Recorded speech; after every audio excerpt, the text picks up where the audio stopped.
it helped me like always maintain like my feelings the whole time.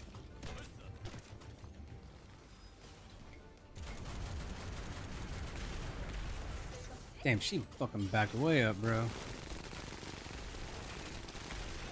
Legs are down. I got most of the Kingfishers.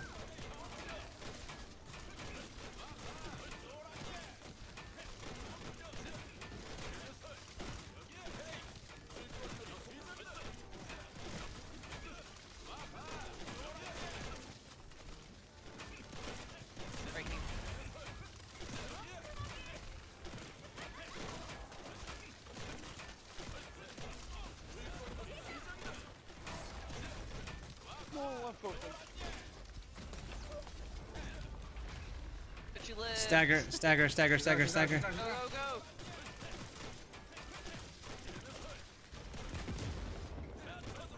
Yes! Oh my god! Oh my god! Oh my god! Oh my god! Holy shit! Holy shit! Holy shit! Hold on, hold on. Come on, come on, come on, come on, show me. Balls. Top of the rankings, top of the rankings. 53! 53!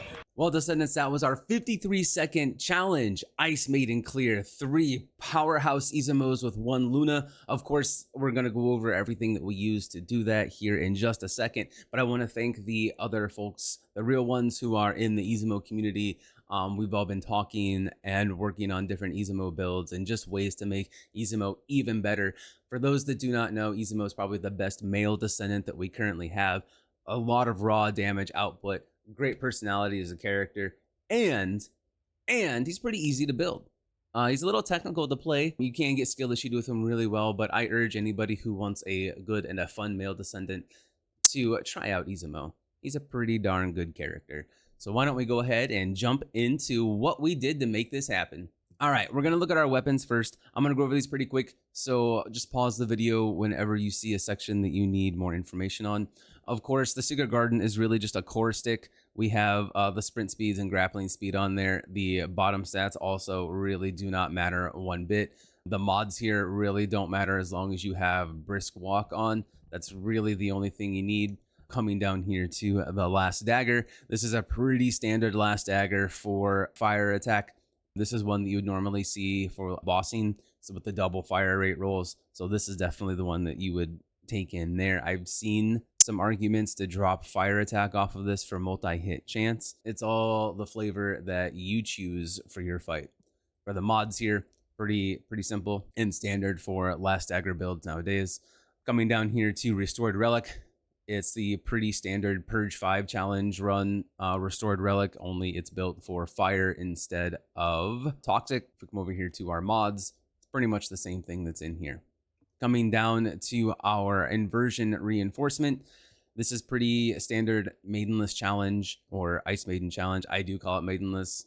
No maidens? Maidenless? Yeah, we be putting her down a lot.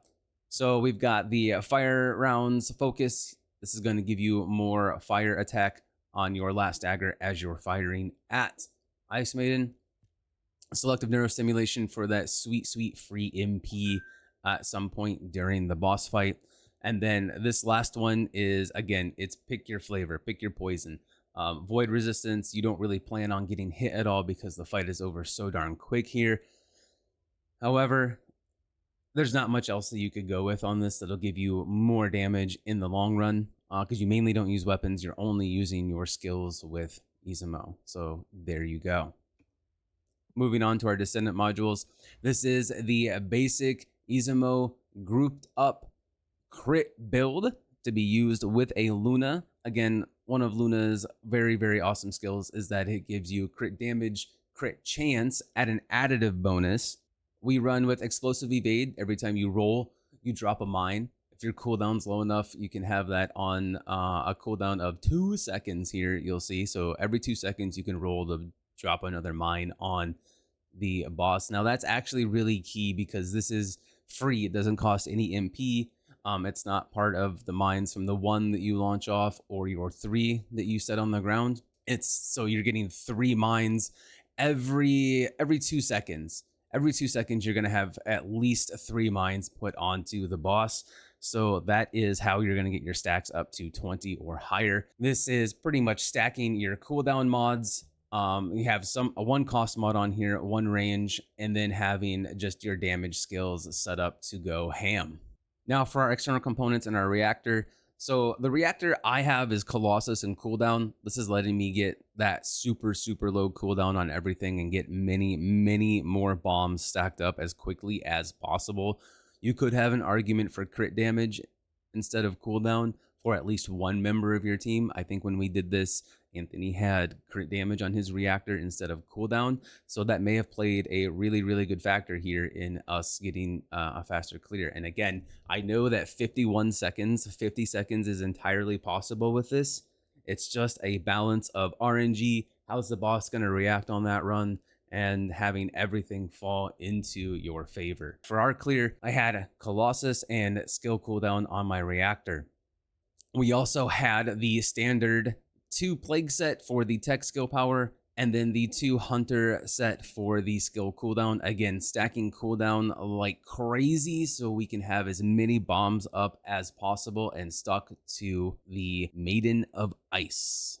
All right, Descendants, now to where the real magic happens, and that's going to be on our Arche tuning board. So on the Arche tuning board, you're gonna notice we're all the way over here on the right. You're gonna see a mutant cell that people really have not paid any attention to at all. Something that just came up out of the weeds, and we found it and decided, you know what, this thing is going to kick some ass. So let's go over the board brick by brick. We're gonna go off with our enhanced skill power. We're gonna take this top route here because we get the MP recovery out of combat. Remember, Eisemo does not count as being in combat until you explode his bombs. So when you're dropping bombs on the ground, you're sticking bombs to a boss, or you are rolling to put sticky bombs on stuff, you are still considered out of combat. So these will work very nicely with that, especially at the start of the fight. The reason we go this top route is so we can get this Colossus skill attack.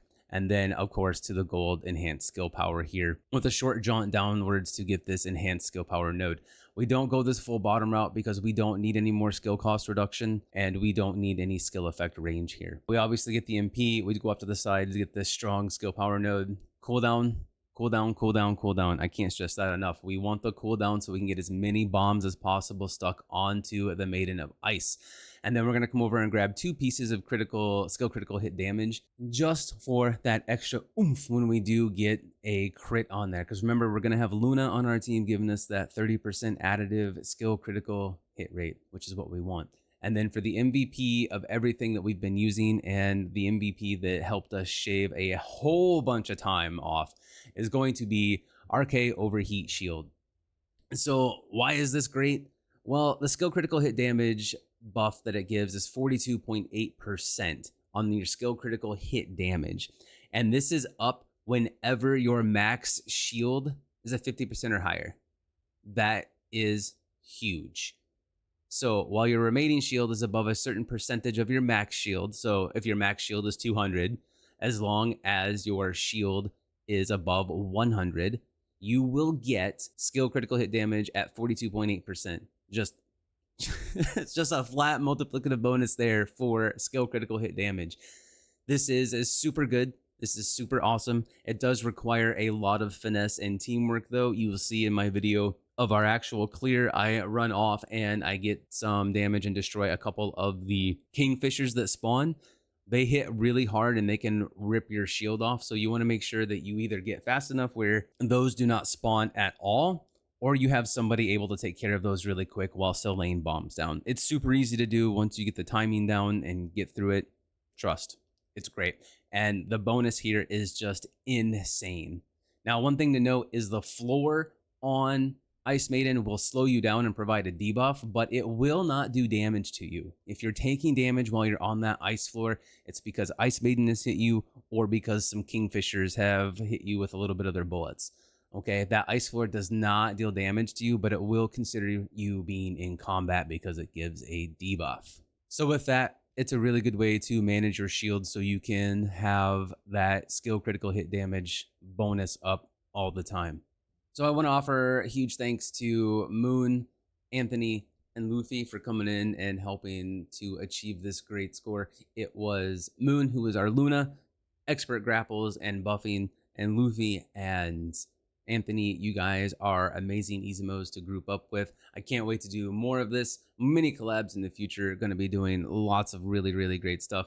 Guys, enjoy the Eisemo fashion here on the screen. And remember, if you ever need stress-free, carefree, and ego-free help, we are always down to help out over here in the Vanguard. Come check us out. All the links will be down in the description to our Discord, our Twitch. So until then, I will catch you guys in the next one. And as always, 0 out.